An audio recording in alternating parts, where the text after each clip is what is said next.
આજે એક નવા ટોપિકની શરૂઆત કરીશું મિત્રો. નામ છે ઇન્ફોર્મેશન ટ્રાન્સફર. ઇન્ફોર્મેશન ટ્રાન્સફર એને આપણે બીજી ભાષામાં ડેટા ટ્રાન્સફર પણ કહીએ છીએ. હવે તમને કોઈ નોન વર્બલ એટલે કે જેમાં અશાબ્દિક નોન વર્બલ એટલે કે અશાબ્દિક, જેમાં શબ્દો ન આવે, મતલબ કે ચિત્રાત્મક માહિતી આપેલી હશે. ચિત્રાત્મક માહિતીમાં મિત્રો તમને શું આપી શકે? ચાર્ટ, ગ્રાફ, કોઈ આકૃતિ, ચિત્ર, કોઠો એટલે કે ટેબલ, પાઈ ચાર્ટ એટલે કે ગોળાકાર આકૃતિ, ટ્રી ડાયાગ્રામ, બરાબર. તો આ બધી જે non verbal items, non verbal માહિતી એટલે કે અશાબ્દિક માહિતી આપી હશે, એ અશાબ્દિક માહિતીનું તમારે શાબ્દિક માહિતીમાં રૂપાંતર કરવાનું. એટલે કે નોન વર્બલ આઇટમ્સનું વર્બલ આઇટમ્સમાં રૂપાંતર કરવાનું. એટલે કે અશાબ્દિક માહિતીનું શાબ્દિક માહિતીમાં રૂપાંતર કરવાનું છે, બરાબર. તો મિત્રો આ જે પ્રશ્ન છે એ પ્રશ્ન તમને સેક્શન ઈ માં 4 માર્કમાં આવશે. સેક્શન ઈ માં તમારો પ્રશ્ન હશે પ્રશ્ન નંબર 49, બરાબર. સોરી, 46 નંબરનો પ્રશ્ન. 46 નંબરનો જે પ્રશ્ન હશે એમાં તમને ઇન્ફોર્મેશન ટ્રાન્સફર માટે કોઈ એક નાનકડી માહિતી આપેલી હશે, કોઈ ચિત્ર, આકૃતિ, ગ્રાફ ગમે તે આપ્યું હશે. તો પ્રશ્ન નંબર 46 જે તમને 4 માર્ક આપશે સેક્શન ઈ માં, એની હવે વાત કરીશું. તમારી સામે મિત્રો એક ટેબલ આપેલું છે, બરાબર છે. ટેબલની ઉપર એક પ્રશ્ન લખેલો છે કે here is a page of the diary of a well known athlete. એક જાણીતા એથ્લેટ એટલે કે રમતવીરનું ડાયરીનું એક પાનું છે. Read the details and write a paragraph on it about 80 words. આ જે ડિટેલ્સ છે એની વાંચો શાંતિથી અને એના ઉપર 80 શબ્દોમાં એક પેરેગ્રાફ તૈયાર કરો. મિત્રો કેટલાકને પ્રશ્ન થાય કે સાહેબ 80 શબ્દો થઈ ગયા છે, કેવી રીતે ખબર પડે? આપણે કઈ રીતે અંદાજ માનીએ કે ભાઈ આ 80 શબ્દો થઈ ગયા? તો મિત્રો ચોપડાનું એક પાનું હોય, ચોપડાના એક પાનામાં એક લાઈનમાં, ચોપડાના પાનાની એક લાઈનમાં એવરેજ 5 શબ્દો આવતા હોય, 5 થી 6 શબ્દો આવે, બરાબર. તો તમે 6 શબ્દોનો અંદાજ મારો તો 80 શબ્દ લખવા હોય તો આશરે કેટલી લાઈન ભરાય? એક લાઈનમાં આશરે 5 થી 6 શબ્દ. તો ધારો કે આપણે 5 શબ્દ કે 5 શબ્દ રાખીએ, સપોઝ 5 શબ્દ રાખીએ છીએ, તો 12 × 5 = 60 ને 13 × 5 = 14 × 70 અને 15 × 75. એટલે એવરેજ તમારે ચોપડાની વાત કરીએ તો ચોપડાનું લગભગ 15 થી 18 લાઈન લખવી પડે. અને 15 થી 18 લાઈન એવી રીતે લખવાની મિત્રો કે એમાં ચિત્રમાં આપેલી મોટા ભાગની માહિતી એ શાબ્દિક માહિતીમાં આવી જાય, બરાબર છે. એટલે કોઈ આપણે લખ્યા પછી 80 શબ્દો ગણવા એવું જરૂરી નથી. મોસ્ટલી એનો જે ડેટા તમને આપેલો છે, ચિત્રમાં જે કંઈ માહિતી આપેલી છે એ શબ્દ રૂપે આવી જાય એવી રીતે આપણે લખવાનું. ઓકે. તો આ જે એથ્લેટની લગભગ દિનચર્યા છે કે એણે માર્ચ 9 દેખાય છે તમને સામે, જુઓ, માર્ચ 9, 2010 ટ્યુઝડે એટલે કે મંગળવારના રોજ આ એની દિનચર્યા હતી કે 7 વાગે શું કરી, 9 વાગે, 9:30, 10:30 એને કઈ કઈ એક્ટિવિટી કરી એની અહીંયા માહિતી તમને આપેલી છે, બરાબર છે. તો હવે એના આધારે આપણે અહીંયા પેરેગ્રાફ એટલે કે શબ્દો તૈયાર કરવાના. યાદ રાખજો મિત્રો, પહેલું વાક્ય હંમેશા ચિત્ર શું દર્શાવે છે એનું જ લખવાનું, માહિતી શેની છે એનું જ લખવાનું. અને મોટા ભાગે તમને અહીંયા માહિતી જે પ્રશ્ન આપેલો હશે માહિતીની ઉપર, એમાં તમને પહેલું વાક્ય મળી જશે. જેમ કે અહીંથી પહેલું વાક્ય હું લઈ લઉં, here is a page of the diary of a well known athlete. બરાબર, એક જાણીતા રમતવીરની આ ડાયરીનું એક પાનું છે અને પાનું કયા દિવસનું છે? 9 માર્ચ 2010નું. તો આ વાક્ય આપણે અહીંથી કોપી મારી લઈએ છીએ, બરાબર. અને શું કરીશું આપણે એને પાછળ ઉમેરી દઈશું. Here is a page of the diary of a well-known athlete on March 9, 2010. કયો વાર છે? Tuesday.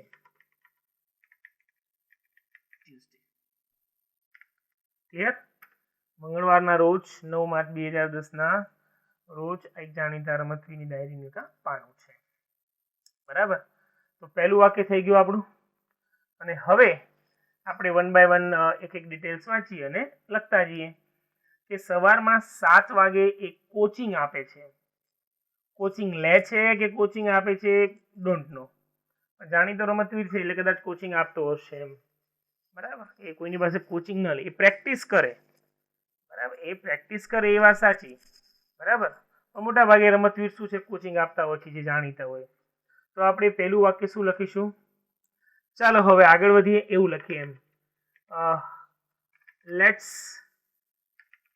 have a close look at it. ચલો એના તરફ આપણે જરા બારીકાઈપૂર્વક ધ્યાન દઈએ. ચલો હવે 7 વાગે શું કરે છે? કોચિંગ આપે છે.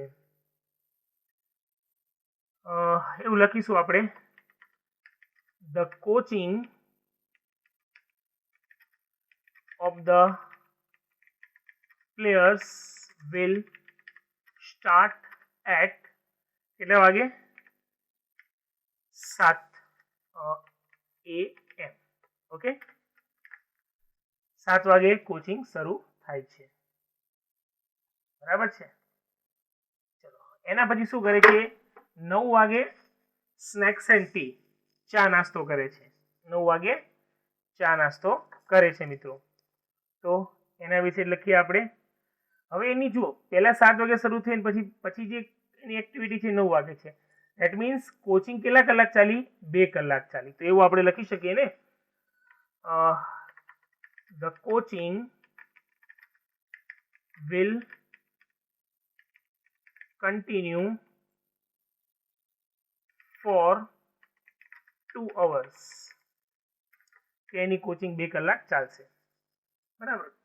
કેટલાક વિદ્યાર્થીને એવું લાગતું હશે કે સર 2010 સાલ એટલે ભૂતકાળમાં લખી શકાય, વાંધો નહીં, ચાલે. બરાબર, એ પણ લખી શકાય. બની શકે કદાચ એણે આ એક પોતાનું એક કાર્યક્રમ બનાવ્યો કે હું આટલા વાગે આ કરીશ, આટલા વાગે આ કરીશ. તો મેં એ સંદર્ભમાં લખેલું છે, the coaching will continue for 2 hours. એ કોચિંગ 2 કલાક ચાલશે. ત્યારબાદ 9 વાગે શું કરે છે? ચા અને નાસ્તો. Than after he will take snacks and tea at 9 AM. 9 વાગે ચા નાસ્તો કરશે. બરાબર. પછીનો કાર્યક્રમ શું છે એનો? 9:30 વાગે ઇનેગ્યુરેશન ઓફ અ સ્પોર્ટ્સ મીટ. બરાબર. હવે જો શબ્દો છે ને થોડા ફેરવતા, મેં જો આ વાક્યમાં 9 વાગે પાછળ લીધો, મતલબ સમય પાછળ લીધો, નેક્સ્ટ સેન્ટેન્સ લખો તો સમયને આગળ લઈ લો, ચાલશે. એક્ટિવનું વાક્ય આગળ લખ્યું તો હવે પેસિવનું વાક્ય લખીએ. બરાબર. હવે એક નવું પેસિવનું વાક્ય લખું છું 9:30 માટે. Sports meet will be inaugurated. ઉદ્ઘાટન કરવામાં આવશે એના દ્વારા. A sports meet will be inaugurated by him. કેટલા વાગે? 9:30. 9:30 AM. ઓકે, ખ્યાલ આવે છે મિત્રો? ચલો પછી attending a seminar. 10:30 વાગે એ ત્યાં એક સેમિનારમાં હાજરી આપશે. 9:30 રમતગમત સંકુલનું ઉદ્ઘાટન, જેમાં 1 કલાક રોકાશે. પછી આપણે એવું લખીશું કે he will spend 1 hour there. તે ત્યાં 1 કલાક પસાર કરશે. he will spend 1 hour in that program. બરાબર છે મિત્રો, ખ્યાલ આવે છે? ત્યાંથી 10:30 વાગે શું કરે છે? એક સેમિનારમાં હાજરી આપશે. He will attend a seminar at 10:30 AM. 10:30 વાગે, સોરી PM લખાઈ ગયું, બરાબર. 10:30 વાગે સેમિનારમાં હાજરી આપશે. પછી 12:30 વાગે શું કરશે? બપોરે લંચ લેશે. he will take his lunch at 12:30 PM. Okay, 12:30 વાગે લંચ લેશે. પછી જો મિત્રો અહીંયા 3:30 નો કાર્યક્રમ છે. 12:30 લંચ લીધા પછી સીધો કાર્યક્રમ 3:30 વાગે છે. શું છે? Press conference. બરાબર, મતલબ 12:30 હવે તમે સમજો કે 15-20 મિનિટ થાય લંચ લેવામાં, એટલે 12:45 લંચ લઈને ફ્રી થઈ જાય છે. પછીનો કાર્યક્રમ 3:30 વાગે શરૂ થાય છે. ધેટ મીન્સ શું? ધેટ મીન્સ કે 1 કલાક દરમિયાન જે 2-2.5 કલાકનો ગાળો રહ્યો, 2 કલાક શું કરશે? આરામ કરશે. બરાબર, એવું લખી છે કે ભાઈ થોડો આરામ કર્યા બાદ 3:30 વાગે પ્રેસ કોન્ફરન્સમાં હાજરી આપશે. બરાબર, આફ્ટર ટેકિંગ સમ રેસ્ટ, થોડો આરામ કર્યા બાદ he will be present at the press conference at 3:30 PM. બરાબર છે. પછી એ પ્રેસ કોન્ફરન્સ કેટલા કલાક ચાલવાની? લગભગ 1.5-2 કલાક ચાલવાની. બરાબર, એવું લખી શકાય. પછી શું આવશે? પ્રેક્ટિસ કરશે. શું કરશે? પ્રેક્ટિસ. 5:30 વાગે એ પોતે પ્રેક્ટિસ કરવા માટે જશે, અથવા તો બીજાને પ્રેક્ટિસ કરાવશે, એવું પણ લખી શકાય કે પોતાના ખેલાડીઓને પ્રેક્ટિસ આપશે. એમ શું લખીશું? કે he will lead the players for practice at 5:30 PM. 5:30 વાગે શું કરશે? પોતાના ખેલાડીઓને પ્રેક્ટિસ માટે લઈ જશે. બરાબર, અને છેલ્લે તેઓ 2 કલાક પ્રેક્ટિસ કરશે. they will practice for 2 hours. બરાબર, અને 7:30 પછીથી એક ક્લબમાં મિત્રો સાથે હાજરી આપશે. હવે અહીંયા મિત્રો શબ્દનો ઉલ્લેખ નથી કર્યો, છતાં પણ હું જાતે કહું છું કે મિત્રો સાથે પ્રેક્ટિસ કરશે. બરાબર, then after 7:30 onwards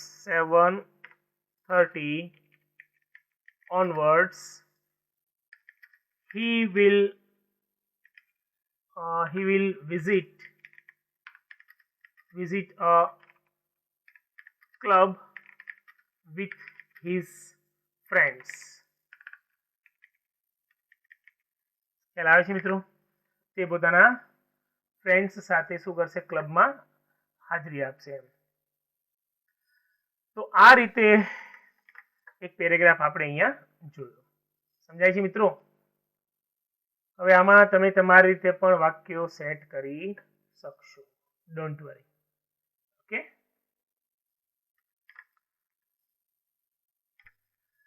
હવે એક બીજી આકૃતિ તમારી સામે દેખાય છે મિત્રો. પહેલા આપણે પ્રશ્ન ધ્યાનથી વાંચી લઈએ. Study the following tree diagram that gives information about the judiciary system in India and write a paragraph on it. બરાબર, about 80 words. મતલબ કે આ ભારતનું ન્યાયતંત્ર આપેલું છે તમને. ભારતનું ન્યાયતંત્ર, ઇન્ડિયન જ્યુડિશિયરી એટલે કે ભારતનું ન્યાયતંત્ર. બરાબર છે. હવે આપણે એના વિશે લખીશું. સમજી લો પેલા ઇન્ડિયન જ્યુડિશિયરી. સૌપ્રથમ આવે supreme court for the union of India. બરાબર. જે કેન્દ્રીય કોર્ટ કહેવાય છે સુપ્રીમ કોર્ટ. સુપ્રીમ કોર્ટની નીચે કઈ આવે? હાઈકોર્ટ, જે દરેક રાજ્યમાં હોય. આપણી હાઈકોર્ટ ક્યાં છે? અમદાવાદમાં. હાઈકોર્ટની નીચેની કોર્ટનું નામ છે સેશન કોર્ટ. સેશન કોર્ટમાં એ સેશન કોર્ટ દરેક જિલ્લામાં હોય. બરાબર. આપણા અમદાવાદ જિલ્લામાં પણ હાઈકોર્ટ પણ છે અને સેશન કોર્ટ પણ છે. બરાબર. એ લખેલું છે ફોર ઈચ સ્ટેટ. પછી છે સેશન કોર્ટના અહીંયા 3 ભાગમાં ડિવાઈડ કરેલું છે. એમાં એક આસિસ્ટન્ટ સેશન જજ હોય, ચીફ મેટ્રોપોલિટન મજિસ્ટ્રેટ હોય અને ત્રીજો હોય ચીફ જ્યુડિશિયલ મજિસ્ટ્રેટ. મતલબ કે સેશન કોર્ટમાં 3 પ્રકારના જજ હોય છે.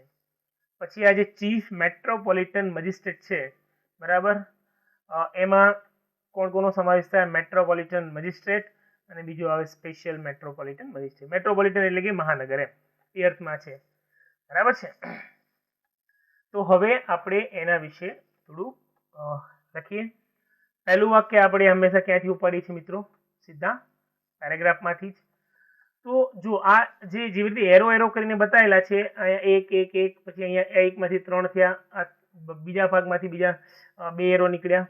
તો આ શું છે? એક ઝાડ જેવી આકૃતિ છે. ઝાડની જે ડાળીઓ તમે જોયું હશે, એક શાખા, એક થડ હોય, થડમાંથી પછી ડાળીઓ, એની શાખાઓ નીકળે, શાખામાંથી પછી પ્રશાખા નીકળે. સમજાય છે? તો 1 માંથી 2, 2 માંથી 4, 4 માંથી 8, એ રીતે જે નીકળતું હોય, બરાબર છે, તો એને આપણે નામ આપીએ છીએ. શું નામ આપીએ છીએ મિત્રો? કે ટ્રી ડાયાગ્રામ. શું નામ આપીએ છીએ? Tree diagram. તો આપણે અહીંયા લખીશું કે આ શું છે? એક પ્રકારનું ટ્રી ડાયાગ્રામ છે. બરાબર. તો લખીશું અહીંયા કે this tree diagram, this મોટું કરીએ આપણે.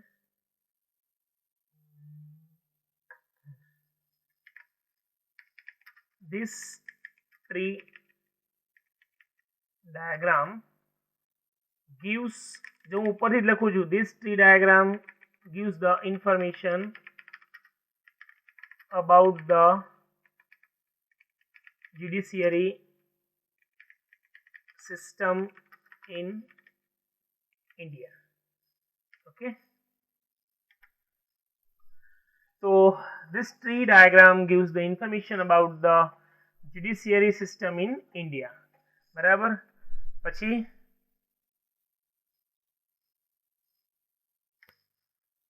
હવે બીજું વાક્ય શું છે? સૌથી મોટી કોર્ટ છે, સૌથી ટોપની કોર્ટ છે સુપ્રીમ કોર્ટ. તો એના વિશે આપણે એક વાક્ય લખીશું. ધ સુપ્રીમ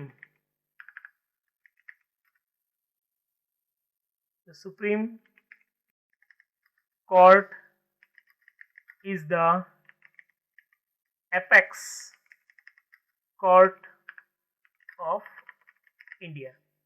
એપેક્સ એટલે કે શિખરની, ટોપની, ટોચની. બરાબર. ભારતની સૌથી ટોચની કોર્ટ છે એ સુપ્રીમ કોર્ટ છે. પછી લખીશું કે આ સમગ્ર રાષ્ટ્ર માટે કાર્ય કરે છે. It works for the whole union of India. ખ્યાલ આવ્યો? પછી એ નીચેની કોર્ટ કઈ છે? દરેક રાજ્યમાં છે હાઈકોર્ટ છે. બરાબર. પછી લખીશું આપણે અહીંયા કે ભાઈ there are high courts for each state. દરેક રાજ્ય માટે એક હાઈકોર્ટ હોય છે. ખ્યાલ આવે છે? એના પછી દરેક રાજ્યમાં ડિસ્ટ્રિક્ટ કોર્ટ હોય. ડિસ્ટ્રિક્ટ કોર્ટ એટલે કે સેશન કોર્ટ જેને કહેવાય. બરાબર. દરેક રાજ્યમાં ડિસ્ટ્રિક્ટ લેવલે સેશન કોર્ટ આવેલી હોય છે. દરેક રાજ્યમાં, ઇન ઈચ સ્ટેટ, રાજ્ય કક્ષા લેવલે, જિલ્લા કક્ષા લેવલે, at the district level, there are sessions courts. બરાબર કે ભાઈ દરેક રાજ્યમાં in each state દરેક રાજ્યમાં at the district level જિલ્લા કક્ષાએ there are session court હોય છે. બરાબર છે. હવે સેશન કોર્ટમાં 3 જજનો સમાવેશ થાય કે આસિસ્ટન્ટ સેશન્સ જજ, ચીફ મેટ્રોપોલિટન મજિસ્ટ્રેટ અને ચીફ જ્યુડિશિયલ મજિસ્ટ્રેટ. જ્યુડિશિયલ એટલે કે કાયદાકીય એમ. બરાબર. તો એના વિશે લખીશું આપણે ધ સેશન્સ કોર્ટ જજ. સેશન કોર્ટના જજ નીચે 3 હોય છે એમ. આસિસ્ટન્ટ, ચીફ મેટ્રોપોલિટન અને ચીફ જ્યુડિશિયલ એમ. The Sessions Court judge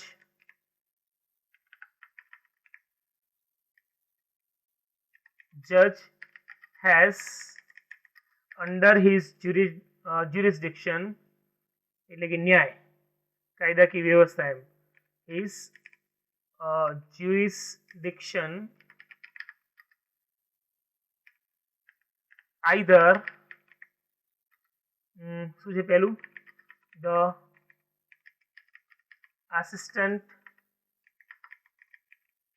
sessions judge, બીજું કોણ હોઈ શકે the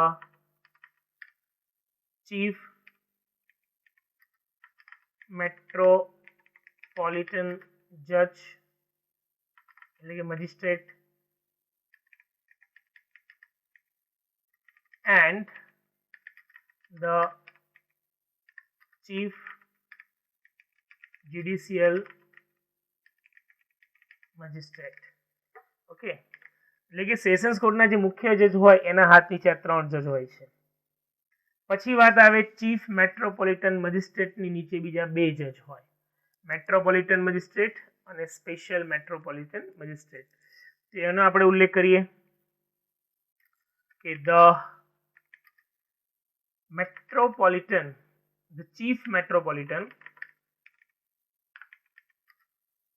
chief metropolitan magistrate has under his jurisdiction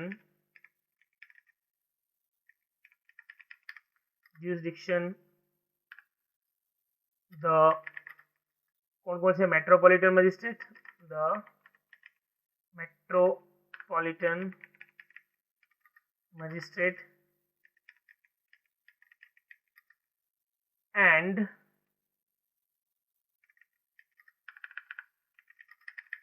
the special metropolitan magistrate. તો આ વાર્તા અહીંયા પૂરી થઈ ગઈ. ખ્યાલ આવે છે મિત્રો? સમજાય છે ને? બીજું કંઈ ખાસ નથી આમાં. ખાલી તમારે શું કરવાનું છે કે જે તમને માહિતી આપેલી છે એ માહિતીનો ઉપયોગ કરીને આપણે અહીંયા વાક્યો લખવાના છે. સમજાય છે? વાક્યો તમે તમારી એકદમ સિમ્પલ ભાષામાં લખો અને સરળ ગ્રામરનો ઉપયોગ કરીને લખો. શક્ય હોય તો ગ્રામેટિકલી સાચું હોવું જોઈએ. બરાબર છે? તો આજના લેક્ચરમાં આપણે 2 પેરેગ્રાફ ડિસ્કસ કર્યા. બરાબર? બે પેરેગ્રાફ એ તમારે શાંતિથી ફરી વિડીયોમાં જોવાના અને નોટબુકમાં લખવાના. ઓકે, મળીશું next time. Till then bye bye.